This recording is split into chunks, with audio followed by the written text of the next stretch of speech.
இன்னைக்கு என்ன செய்ய போறோம்னா பீட்ரூட் கேரட் பிரெட் போட்டு வெஜிடபிள் பிரியாணி. சின்ன வெங்காயம், பச்சை மிளகாய், கொத்தமல்லி, புதினா எல்லாத்தையும் வச்சு அரைச்சிட்டு வந்துடுவோம். எல்லாத்தையும் நெய் ஊற்றிக்கலாம். பச்சை மிளகாய், வெங்காயம், கொத்தமல்லி, புதினாலாம் வதக்கணும்ல, எல்லாத்தையும் சமைச்சு போர் எடுத்துச்சு. அதனால அப்படியே காத்தோட்டமாக அங்கே புளி செங்கல் எடுத்து இஞ்சி போட்டு பேஸ்ட் போட்டுக்கலாம். நல்லா வதங்கிடுச்சு. நல்லா வதங்கிடுச்சுங்க. பட்டைக்கிராம்பு பவுடர் போட்டுக்கலாம். பிரியாணி மசாலா, மிளகாத்தூள் போட்டுக்கலாம். மல்லித்தூள் போட்டுக்குவோம். எல்லாத்தையும் போட்டு நல்லா வதக்கிட்டு தேவையான அளவு உப்பு போட்டுக்கலாம். உப்பு போட்டு வதக்கிட்டு காய்கறி எல்லாம் போட்டுக்கலாம். கேரட், பீட்ரூட்டு, அடுத்தது கொண்டக்கடலை,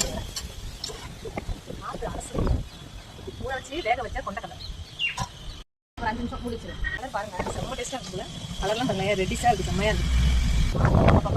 ஒரு ஆசைப்பட்டு சமைக்கலாம். அந்த காற்று பாருங்க என்ன பண்ணுங்க. தேங்காய் பால் ஊற்றிக்கலாம். சுருளை வதங்கிச்சிங்க. இப்போ தேங்காய் பால் ஊற்றிப்போம்.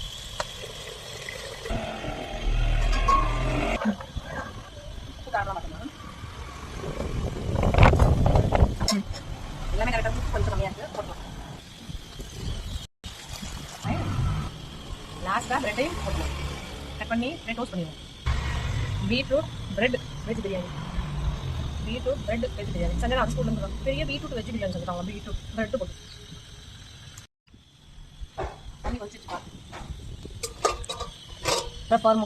பீட்ரூட் ஜூஸ் மாதிரி இருக்கு, சூப்பராக இருக்குல்ல. நான் ஃபர்ஸ்ட் டைம் பீட்ரூட் போட்டு செய்கிறேங்க. செஞ்சது பாஸ்மதி ரைஸ், பாஸ்மதி அரிசி அப்படியே போட்டுப்போம். சூப்பராக இருக்குது, நல்லா வேகும். சாதம் பாதி வந்துச்சுங்க. நல்லா வந்துச்சு. அரிசி பாஸ்மதி நல்லா வேகமாக வந்துச்சு. இப்போ இந்த ஸ்டேஜுக்கு அப்படியே நல்லா மூடிட்டு தம் போட்டோம்னா சூப்பராக ரெடி ஆகும். தம் போட்டுட்டு அப்புறமா பிரெட் போட்டுட்டு காற்று ரொம்ப தம் போடவே முடியல, வெளியில பயங்கர காத்திருக்குது. அதனால அவ்வளோ முடியாமல் தொகுக்கிட்டு அப்படியே கொஞ்சம் லெமன் புளிஞ்சிடலாம். ஒரு ஸ்பூன் நெய் ஊற்றிக்கலாம். நெய் ஊற்றிட்டு அப்படியே மூடி வச்சுருவோம். இதில் என்ன சாப்பிடும்போது கிடைக்கும். பிரெட்டை அப்படியே டோஸ்ட் பண்ணிக்கலாங்க. நெய் ஊற்றிப்போம், எடுத்துருவோம். சூப்பராக இருக்கும். பிரியாணியை தம் போட்டாச்சு, ஊற்றிட்டு வந்தாச்சு. நல்லா சூப்பராக இருக்குது. இப்போ பிரெட்டையும் அதில் போட்டுக்கலாம். அப்படியே உள்ளே போட்டு கிளறி விட்டுருவோம். பிரெட் எல்லாம் அதிலே அப்படியே ஊறிடும். கொஞ்சம் போதும். தட்டில் போட்டு பிரியாணி செஞ்சதுல ஒரு பொருளை போட மறந்துட்டேன். இப்போ பிரெட் போடும்போது தான் வந்து ஞாபகமே வந்தது. நான் என்ன போடலைன்றதை நீங்கள் கண்டுபிடிச்சு சொல்றீங்க. அது போடலை, ஆனால் டேஸ்ட் எப்படி இருக்குன்னு தெரியல. டேஸ்ட்லாம் நல்லா இருக்கு.